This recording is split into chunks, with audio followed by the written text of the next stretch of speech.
What's going on, my Kick Talk family? It's your boy Triple Rich. I'm back like Lombard support, and today we're talking about the iconic, timeless, legendary, and any other superlative you want to put next to the Adidas Superstar. It's been around for decades and it's still going strong. So without further ado, let's talk about some origins, let's talk about how it's gone through the decades, and some of my opinions on the shoe. So let's go! Wait. Before we really get into the details of this Adidas Superstar, you know I gotta drop some fun facts off first, right? First fun fact, did you know that this shoe was created to kill the Converse Chuck Taylor? Yeah, Adidas saw an opportunity in basketball footwear and they wanted to make a shoe that would take the Converse Chuck Taylor out because it was dominating the industry at that time.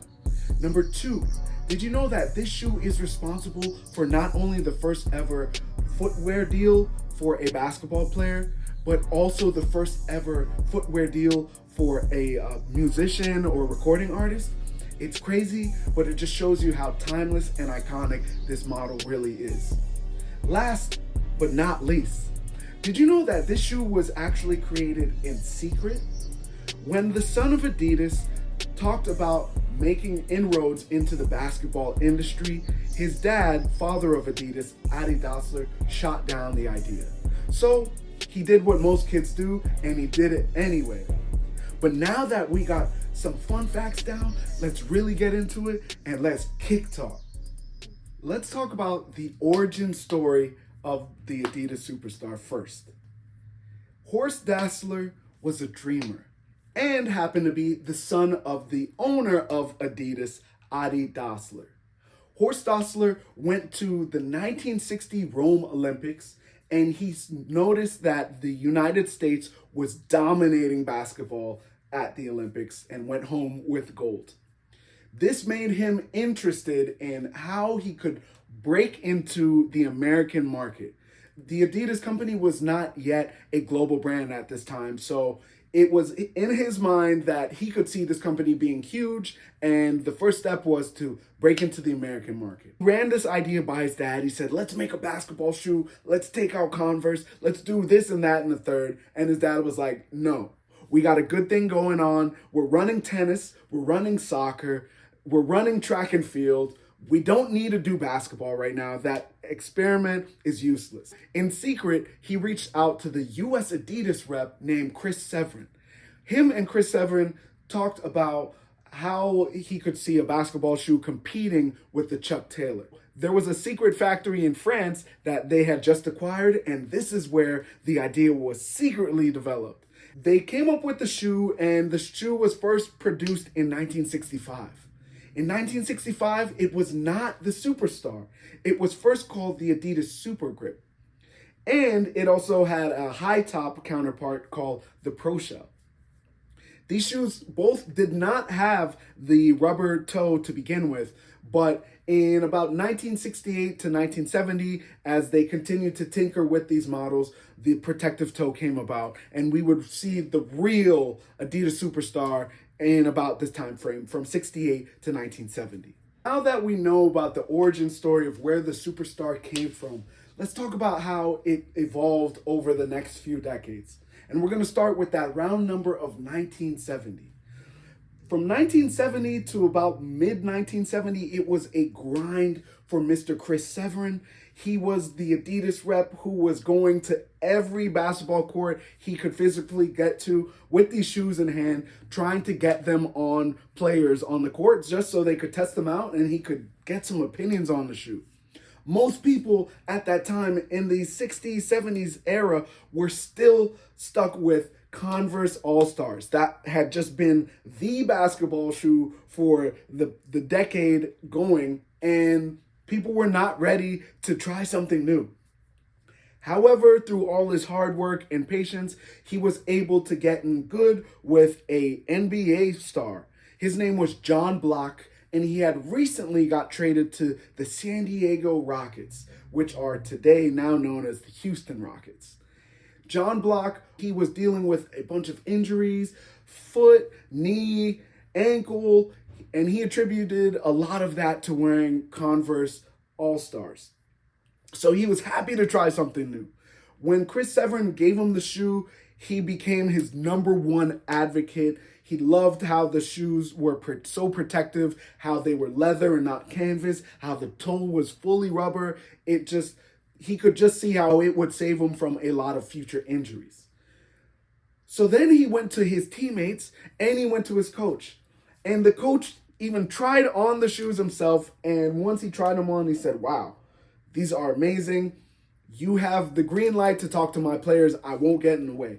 Fun fact, Pat Riley, yes, the GM or whatever he is on the Miami Heat now and the Lakers coach, he was on the San Diego Rockets team and he was one of the first people to wear Superstars. Eventually, Chris got the Superstars on everybody's feet and he thought the job was done. He came back to watch their first preseason game and nobody was wearing the Superstars. He was absolutely gutted. He was depressed. He happened to tune in to watch the San Diego Rockets' first home game, and they all had the Superstars on. He came to find out that the players loved that shoe so much that they did not want to waste it on a preseason game. These shoes were ready for the primetime real thing. He ended up getting the Superstars on the Boston Celtics, who would win the championship that next year, and honestly, that was it. Once the Celtics won in the shoe, every American kid wanted to play basketball in these Adidas Superstars. The next step was putting the Adidas Superstar on a Superstar. So this Adidas Superstar is responsible for the first ever sneaker deal. It would go to Kareem Abdul-Jabbar. The best players of that day and age were wearing the shoe. You had George Gervin, you had Kareem, like I just mentioned, Rick Barry, and a bunch of the other 70s greats. So once the shoe became a little bit more accessible, by that time, new technology was coming in and, just naturally the Superstar was supposed to get phased out. But because it was so celebrated and so loved for its shape and its unique look, it became a streetwear shoe. And this is really when I feel the Superstar got its calling. It now wasn't just a basketball shoe, but it was a casual shoe. And this would get us to the 80s. Adidas started to tinker with the Superstar silhouette a little bit more, and they made the shoe a little bit wider.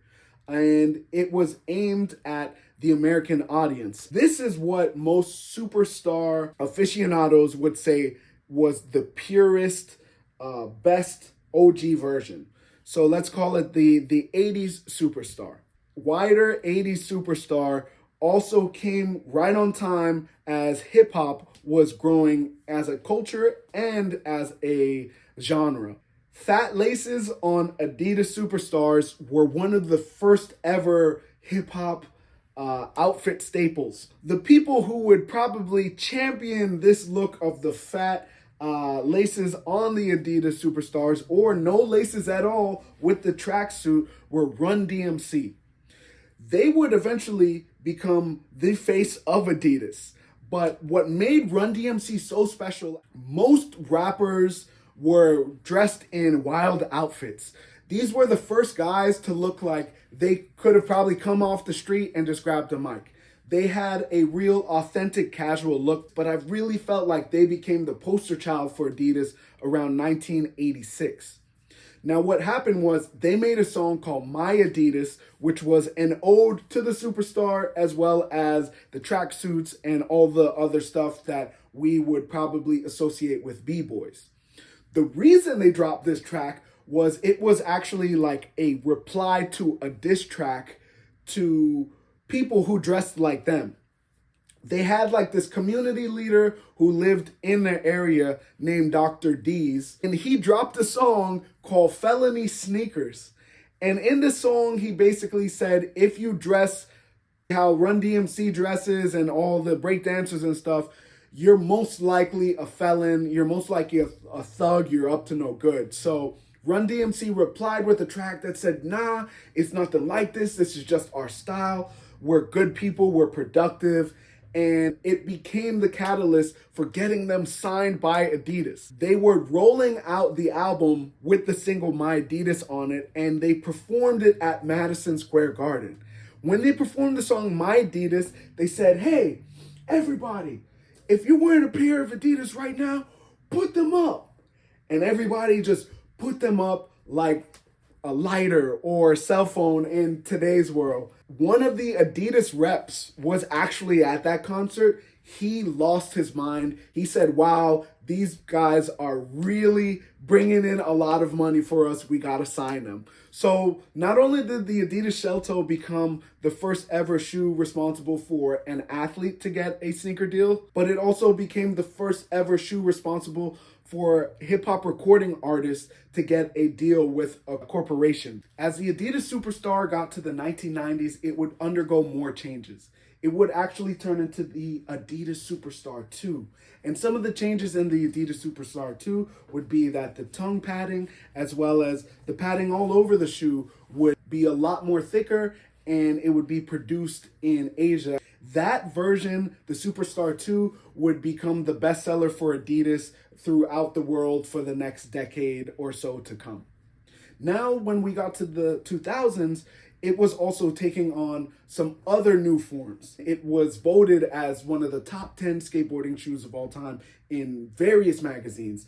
You would see the legends like Kareem Campbell and others wearing this Adidas Superstar, Keith Hufnagel, Mark Gonzalez, a bunch to name a few. If you are really into skating, you know what I'm talking about. The next thing that would also become a catalyst for the Adidas Superstar in the early 2000s would be the unfortunate passing of the DJ of Run DMC, Jam Master Jay. He passed away October 30th of 2002, and they would come out with a special shoe commemorating his legacy to the Adidas Superstar in 2003. That obviously reignited some nostalgia, but you also had Japan popping up in the sneaker world as known collectors.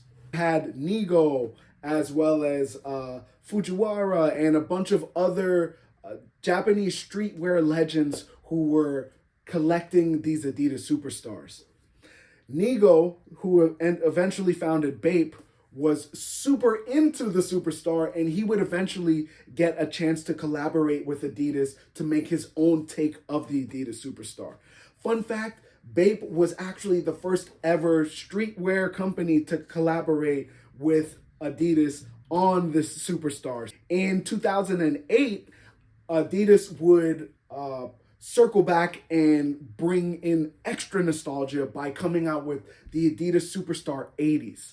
What this shoe was an ode to the 80s and an ode to the French-made factory versions of the Adidas Superstar. This Adidas Superstar had a thinner tongue. The silhouette was a little slimmer, going back to its origin. So that was a nice fill in the puzzle piece moment for this shoe's legacy. The next big thing would be in the 2010s. You would have a lot more streetwear companies collaborating with the shoe. You would also have Adidas throwing its newest technologies into the shoe. You can find Adidas shell toes with boosts in them, with prime knit, and all of the other signature technologies we know Adidas to be famous for. So they've really played around and they stretched the Adidas Superstar in the early 2000s.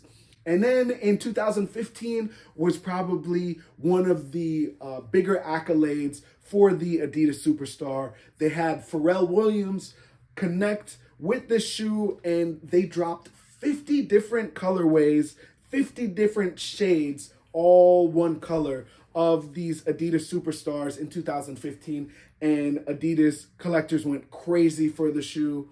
Now it's 2025, and I have a feeling the shoe is coming back if it hasn't already. Now let's talk about some of my memories and my opinions on the shoe. If you made it this far in the video, thank you so much. Please like and subscribe, tell your friends. We don't make whack videos here. You're safe with me, and you're here for information, so thanks again. My opinion on the Adidas Superstar is that I don't think the shoe will ever go out of style permanently. I do feel like from maybe 2018 to now, the shoe kind of went quiet, but you can definitely see that Adidas is gearing up for this shoe to be big time again. Recently, you had the JJ Jown collab, which is a big collab and a big signal that the shoe is going to get a lot more traction. You also had another collab with Pharrell Williams called the 1992 Adidas Superstar, and it's like super chunky. That came out, I believe, in February of this year, and you had the Clips modeling that sneaker. So that was a kind of cool full circle moment. I love the Adidas Superstar. I don't wear mine that often. I actually recently just became interested in the shoe again, probably while I was making this video. But it is a shoe that just has a permanent spot in history. Nothing can replicate this. What a signature, what a unique looking shoe. Super durable. They last a long time and they look pretty cool. As I said, they've been cool from the 70s up until now. And I think this is the perfect time for them to come back. So if you have a pair in the closet that you haven't worn in a while, pull them out. This is the right time. Let me know in the comments how you feel about the Adidas Superstar. I personally think it's iconic. I think it's timeless. I think they're hard not to look at.